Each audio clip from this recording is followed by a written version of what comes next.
नमस्कार, सांकेतिक भाषा के इस विशेष बुलेटिन में आप सभी का स्वागत है। मैं हूं ऋतु वर्मा, मेरे साथ है मेरी सहयोगी दीपाली। खबरों की शुरुआत करें उससे पहले नजर डालेंगे हेडलाइंस पर। अमृत भारत योजना के तहत देश में रेलवे स्टेशनों का हुआ कायाकल्प। प्रधानमंत्री नरेंद्र मोदी राजस्थान के बीकानेर से 18 राज्यों के 100 से ज्यादा अमृत भारत स्टेशनों का करेंगे उद्घाटन। लोगों ने कहा, पहल निभाएगी विकास को गति देने में अहम भूमिका।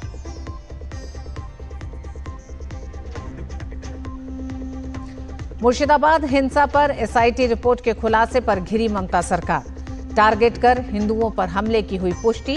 भाजपा ने पुलिस और ममता सरकार की निष्क्रियता पर उठाए गंभीर सवाल।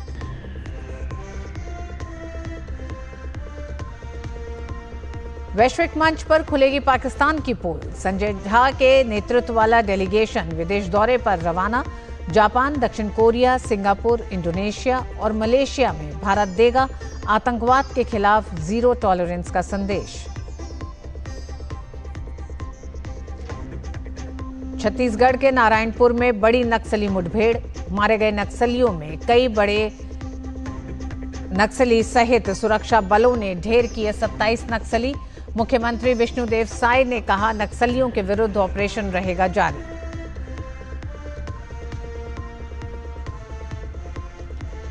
मुंबई इंडियंस और दिल्ली कैपिटल्स के बीच प्लेऑफ की जंग आज। प्रतियोगिता में बने रहने के लिए दिल्ली को लगानी होगी पूरी ताकत।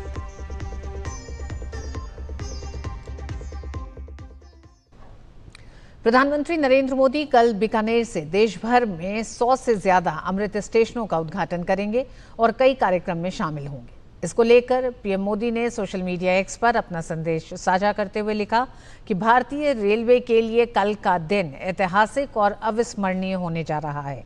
राजस्थान के बीकानेर में सुबह करीब 11:30 बजे अब तक रीडेवलप किए गए 100 से ज्यादा अमृत स्टेशनों के उद्घाटन का सौभाग्य मिलेगा। इनसे देशवासियों के लिए रेल का सफर और आसान होने वाला है। राजस्थान के अपने दौरे में कई और परियोजनाओं के लोकार्पण और शिलान्यास का भी सुअवसर मिलेगा। इनमें अनेक सड़क परियोजनाएं भी शामिल हैं। इनसे जहां आवाजाही की सुविधाएं बढ़ेंगी, वहीं सीमावर्ती क्षेत्रों में हमारे डिफेंस इंफ्रास्ट्रक्चर को और भी मजबूती मिलेगी। देश में 103 रेलवे स्टेशनों का अमृत भारत योजना के तहत कायाकल्प कर दिया गया है। इनकी तस्वीरें जो सामने आ रही हैं, उन्हें देखकर आप खुद अंदाजा लगाइए कि इंफ्रा विकास की दिशा में ये कितना बड़ा कदम हुआ है। यात्रियों को यहाँ लिफ्ट, एस्केलेटर, पीने का साफ पानी, बैठने की उचित व्यवस्था, प्रतीक्षालय सब वैश्विक स्तर का बनकर तैयार है। महाराष्ट्र, कर्नाटक, पुडुचेरी, गुजरात, छत्तीसगढ़ की तस्वीरें आपको दिखा रहे हैं। इन राज्यों में कई और स्टेशनों का कायाकल्प हुआ है, लेकिन फिलहाल एक स्टेशन की तस्वीरें आपकी स्क्रीन पर हैं। आपको भी फर्क साफ नजर आ रहा होगा। आप देख सकते हैं पहले ये स्टेशन कैसे दिखाई देते थे और अब एकदम बदल चुके हैं।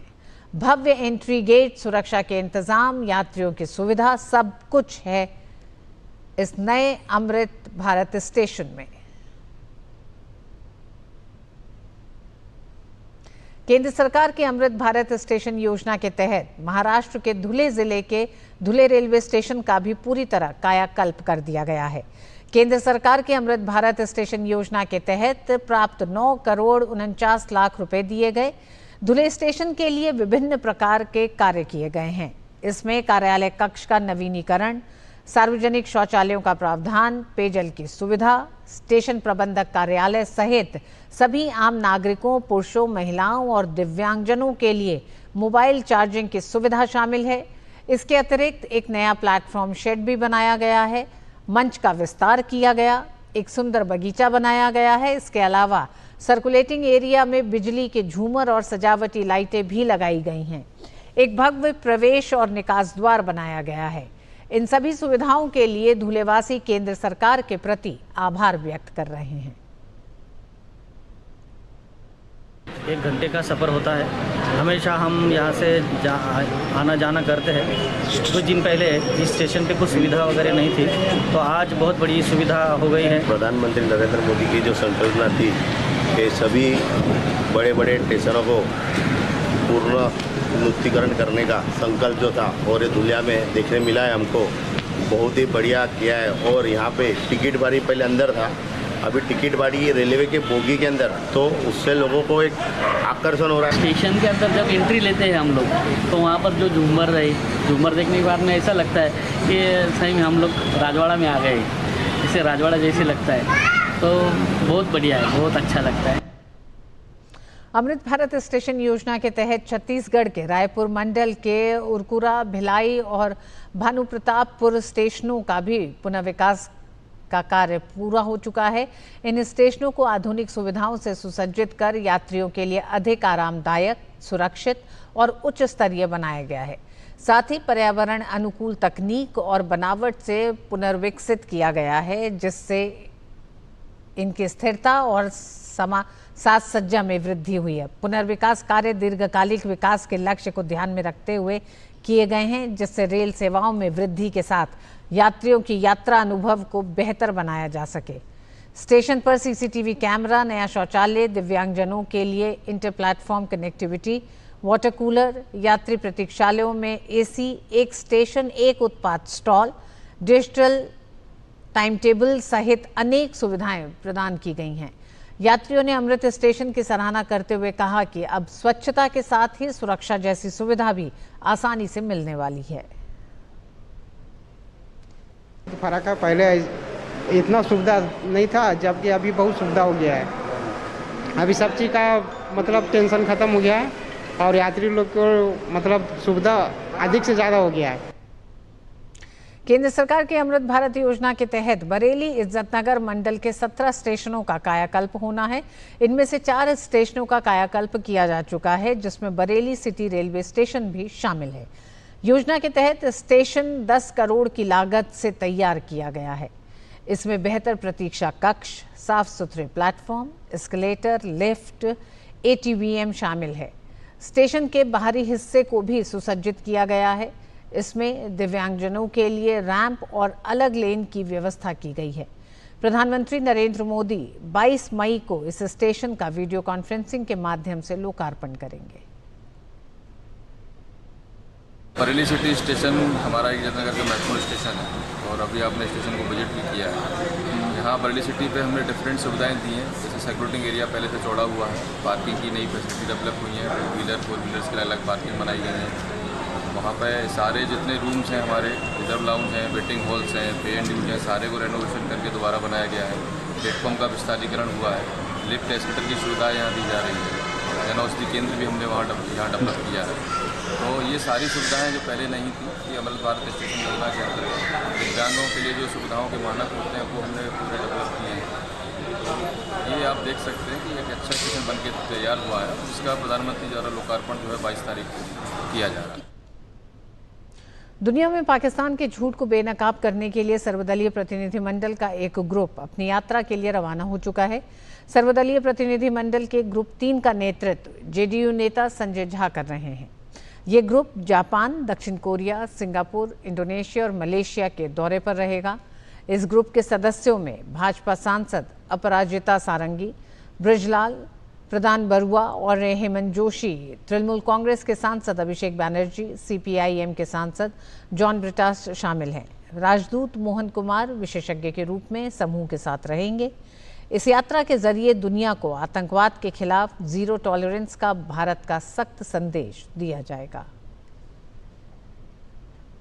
हमारा delegation Japan, south Korea, Indonesia, Malaysia और सिंगापुर जा रहा है। सबसे बड़ा इशू है कि ये आतंकवाद जो है वो पाकिस्तान की स्टेट पॉलिसी है, इनके नकाब को उतारना। ये आतंकवाद कोई वहाँ से कोई 2-4 लोग ऐसे नहीं आते हैं, पूरा स्टेट उसको स्पॉन्सर करता है, पूरा थ्राइव करता है स्टेट के सपोर्ट से। इस बात को पूरे दुनिया में जा कर के बताना। और दूसरी बात जो है, जो एक न्यूक्लियर ब्लफ है, जो हमेशा बोलता है कि मैं आतंक कोई घटना हो गई तो न्यूक्लियर ये कोई, इस ब्लफ को भी ख़त्म करना कि ऐसा नहीं होगा कि हम आपके आतंकवाद और हमारे यहाँ आकर के टेररिस्ट एक्टिविटी करते रहिए और उसको हम झेलते रहेंगे। पाकिस्तान प्रायोजित आतंकवाद के खिलाफ भारत के संदेश को दुनिया में पहुंचाने के लिए आज से सांसदों के प्रतिनिधिमंडल विदेश जा रहे हैं। एनसीपी एसपी सांसद सुप्रिया सुले ने प्रतिनिधिमंडल में शामिल करने के लिए प्रधानमंत्री और विदेश मंत्रालय का आभार जताया। उन्होंने कहा कि ये राजनीति के बारे में नहीं है और हम एक गौरवान्वित भारतीय के तौर पर आतंकवाद के खिलाफ लड़ना चाहते हैं। I am very, very grateful to the Honorable Prime Minister, to the MEA Jaishankar ji and to Kiran Rijiju. He has shown faith in all of us, and this is not about politics. We are going as proud Indians who want to fight against terrorism, and we condemn any terrorist activities anywhere in the world. India has always led for peace and harmony and happiness. So that's the message all of us are taking. Shiv Sena Uddhav गुट के सांसद प्रियंका चतुर्वेदी भी एक प्रतिनिधिमंडल का हिस्सा हैं। उन्होंने कहा कि पाकिस्तान आतंक का वैश्विक केंद्र बन चुका है और हम सब विदेश जाकर अपने देश की बात रखेंगे। पाकिस्तान का आतंकवाद को सपोर्ट, जिस तरीके से उनको ट्रेन करते हैं, समर्थन देते हैं, फाइनेंशियली एड करते हैं, उनको आर्म्स देते हैं, वेपन्स ट्रेनिंग करते हैं, उनको संरक्षण भी देते हैं, उनका एक्सपोज करना बहुत ज़रूरी है। ये ग्लोबल हब ऑफ टेरर बन चुका है। तो एकमात्र उद्देश्य है कि जब हमारे ऊपर पहलगाम का हमला हुआ तो हमने कार्रवाई में उनके जो भी आतंकी कैंप्स हैं उनको ख़त्म करने का काम किया। उनकी पाकिस्तान आर्मी आकर बचाव करने लगी आतंकवादियों का। तो ये हमारा मिशन है। हम सब एज इंडियंस विदेशों में जाकर देश की बात जो रखनी है वो हम रखेंगे। ऑपरेशन सिंदूर को लेकर फेसबुक टिप्पणी के मामले में सुप्रीम कोर्ट ने प्रोफेसर अली खान महमूदाबाद को जमानत दे दी है। सुप्रीम कोर्ट ने कहा कि अली खान के खिलाफ जांच पर रोक नहीं लगा रहे हैं।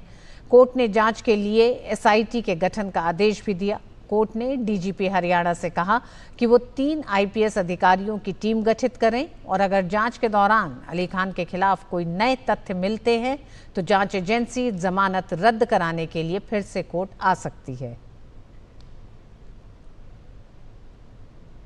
जम्मू कश्मीर के उपराज्यपाल मनोज सिन्हा ने पुंछ ब्रिगेड मुख्यालय में भारतीय सेना के जवानों और बीएसएफ कर्मियों से मुलाकात की।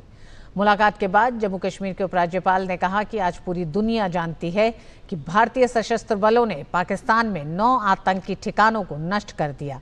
उन्होंने फौज की हिम्मत बढ़ाते हुए कहा कि पूरे देश को आपके शौर्य और पराक्रम पर गर्व है। आज पूरा देश जान रहा है, दुनिया जान रही है कि 9 ऐसे टेरर कैंप्स को भारतीय सेनाओं ने तबाह किया। सैकड़ों से ज्यादा आतंकवादी मारे गए और उसके बाद पाकिस्तान को बता भी दिया गया था, लेकिन आतंकवादियों और आतंकवादियों के कैंप पर हमले को पाकिस्तान ने खुद पर हमला माना। और फिर आप तो प्रत्यक्ष गवाह हैं किस तरह से 1:30 बजे रात से उन्होंने पुंछ इलाके में फायरिंग शुरू की। जिस तरह से आपने साहस के साथ उसका जवाब दिया। महज 3 दिनों में ही दुश्मन घुटने पर पूरी तरह से आ गया था, पूरी दुनिया में गुहार लगाने लगा कि अब मुझे बचाओ। और वक्त एक छोटे से ब्रेक का है। ब्रेक के बाद खबरें जारी रहेंगी। देखते रहिए डीडी न्यूज। छत्तीसगढ़ के नारायणपुर जिले में सुरक्षा बलों ने 27 नक्सलियों को मार गिराया है। सभी के शव और हथियार बरामद कर लिए गए हैं। वहीं इस मुठभेड़ में सुरक्षा बल का एक जवान शहीद हुआ है। दंतेवाड़ा, नारायणपुर और बीजापुर जिले की सरहद पर अबूझमाड़ के इलाके में सुबह मुठभेड़ हुई।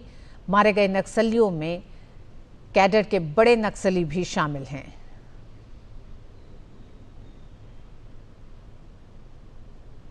मुख्यमंत्री विष्णुदेव साय ने कहा है कि नक्सलियों के विरुद्ध हमारे सुरक्षा बलों का ऑपरेशन जारी है। सुरक्षा बलों के साहस को नमन करता हूं। 3 दिनों से नक्सली ऑपरेशन चल रहा है और जिसमें हमारे डीआरजी के जवान मुख्य रूप से लगे हुए हैं और अभी ऑपरेशन चल ही रहा है। पूर्ण होने पर एग्जैक्ट जो जानकारी है वो दिया जाएगा और हम अपने जवानों के साहस को नमन करते हैं। अच्छी सफलता लगातार मिल रही है। छत्तीसगढ़ के नारायणपुर में सुरक्षा बलों ने एक ऑपरेशन में 27 माओवादियों के मार गिराया, जिसको लेकर केंद्रीय गृह मंत्री अमित शाह ने अपने सोशल मीडिया साइट एक्स पर लिखा, नक्सलवाद को खत्म करने की लड़ाई में एक ऐतिहासिक उपलब्धि। छत्तीसगढ़ के नारायणपुर में एक ऑपरेशन में आज हमारे सुरक्षा बलों ने 27 खूंखार माओवादियों को मार गिराया है, जिनमें सीपीआई माओवादी के महासचिव, शीर्ष नेता और नक्सल आंदोलन की रीढ़ नंबाला केशव राव उर्फ बसवराजू भी शामिल हैं। नक्सलवाद के खिलाफ भारत की लड़ाई के 3 दशकों में ये पहली बार है कि हमारे सुरक्षा बलों ने सीपीआई माओवादी के एक महासचिव स्तर के नेता को मार गिराया है। इस बड़ी सफलता के लिए हमारे बहादुर सुरक्षा बलों और एजेंसियों की मैं सराहना करता हूं। साथ ही ये बताते हुए खुशी हो रही है कि ऑपरेशन ब्लैक फॉरेस्ट के पूरा होने के बाद छत्तीसगढ़, तेलंगाना और महाराष्ट्र में 54 नक्सलियों को गिरफ्तार किया गया है और 84 नक्सलियों ने आत्मसमर्पण किया है। मोदी सरकार 31 मार्च 2026 से पहले नक्सलवाद को खत्म करने के लिए संकल्पबद्ध है। भाजपा प्रवक्ता सुधांशु त्रिवेदी ने छत्तीसगढ़ में नक्सलियों पर हुई कार्रवाई पर कहा है कि ये 2026 तक नक्सली खात्मे की प्रतिबद्धता का हिस्सा है। इसके लिए प्रधानमंत्री नरेंद्र मोदी और गृह मंत्री अमित शाह एवं विष्णुदेव साय बधाई के पात्र हैं। बहुत बड़ी सफलता छत्तीसगढ़ में नक्सलियों के विरुद्ध प्राप्त हुई है, जिसमें संभवतः प्राप्त जानकारी के अनुसार 25-30 से अधिक नक्सली मारे गए। 26 तक, मार्च तक नक्सलों के खात्मे की बात कही है तो निश्चित रूप से प्रधानमंत्री श्री नरेंद्र मोदी जी की सरकार की प्रतिबद्धता इस ऑपरेशन में स्पष्ट दिखाई पड़ रही। और यह प्रतिबद्धता एक और मामले में भी है, जिसे आप एक शब्द संस्कृत में सुनते होंगे ना, वाय आभ्यंतरम शुचि, यानी बाहर से भी सफाई करनी है और अंदर से भी सफाई करनी है। तो बाहर की सफाई आप ऑपरेशन सिंदूर में देख चुके हैं और अंदर की सफाई नक्सली ऑपरेशन हुआ है उसमें देख रहे हैं। यानी बहावलपुर से लेकर और बस्तर तक राष्ट्र विरोधी जो शक्तियां हैं उनके ऊपर निर्णायक प्रहार हमारी केंद्र की सरकार और छत्तीसगढ़ के राज्य की सरकार ने किया है। पश्चिम बंगाल के मुर्शिदाबाद जिले में अप्रैल में हुई हिंसा पर कलकत्ता हाईकोर्ट की ओर से गठित जांच समिति ने अपनी रिपोर्ट सौंपी। रिपोर्ट में मुर्शिदाबाद दंगों को लेकर पश्चिम बंगाल सरकार पर बड़ा आरोप लगाया गया है। रिपोर्ट में स्पष्ट किया गया है कि टीएमसी के सांसदों और पार्षदों ने दंगों को रोकने के लिए कुछ नहीं किया। इसके साथ ही पश्चिम बंगाल सरकार ने पुलिस और नागरिक प्रशासन को निष्क्रिय रहने के लिए प्रोत्साहित भी किया।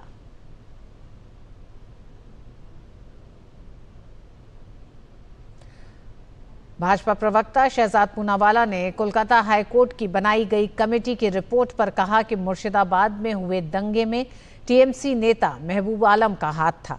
साथ ही उन्होंने कहा कि टीएमसी नेताओं पर आज तक कोई कार्रवाई नहीं हुई। आइए आपको सुनाते हैं क्या कहा शहजाद पूनावाला ने।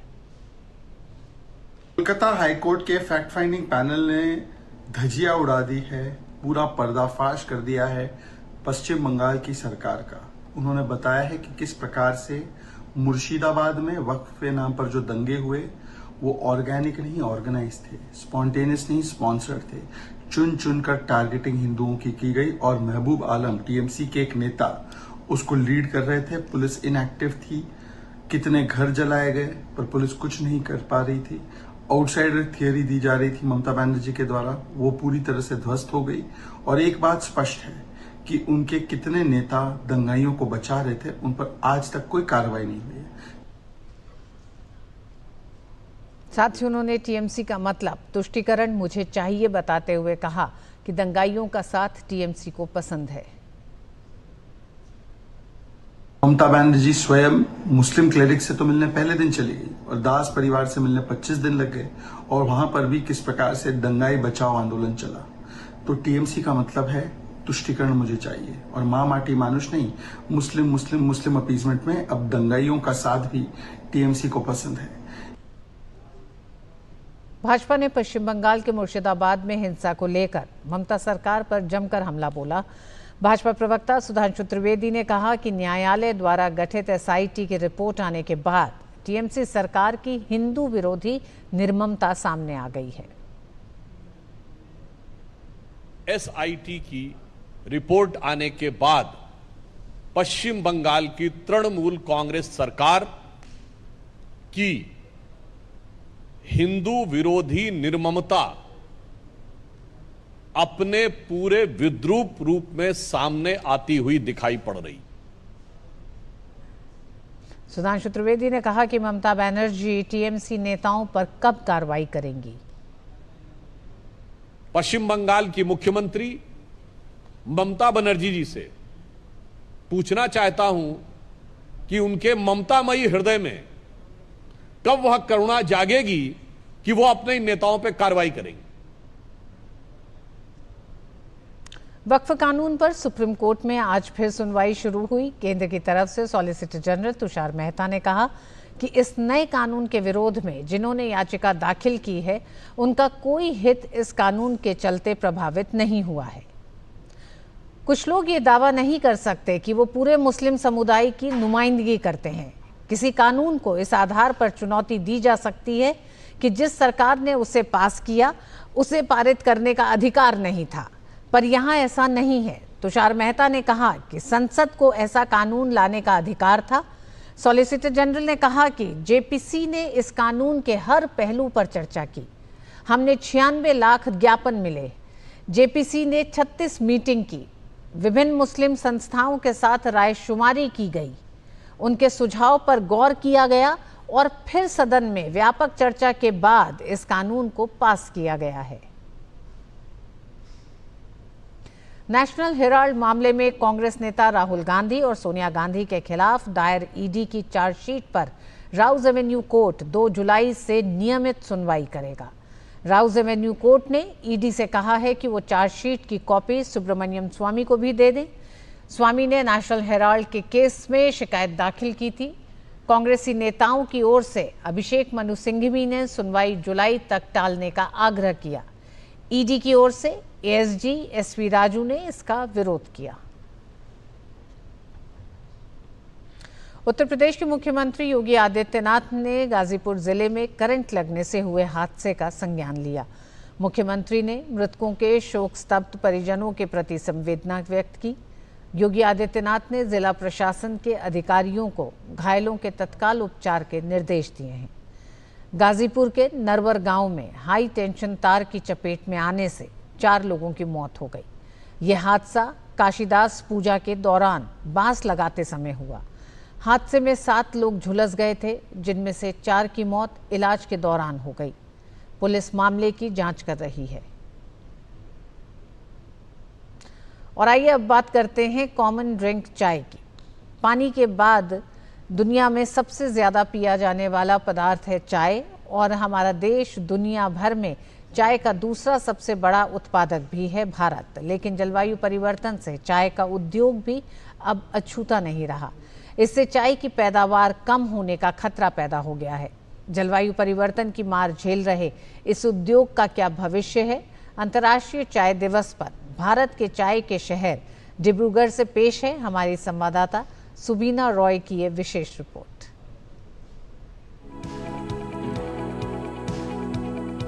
हमारे देश भारत में अधिकतर लोगों की सुबह चाय के साथ होती है और यही कुछ हाल दुनिया भर के लोगों का है।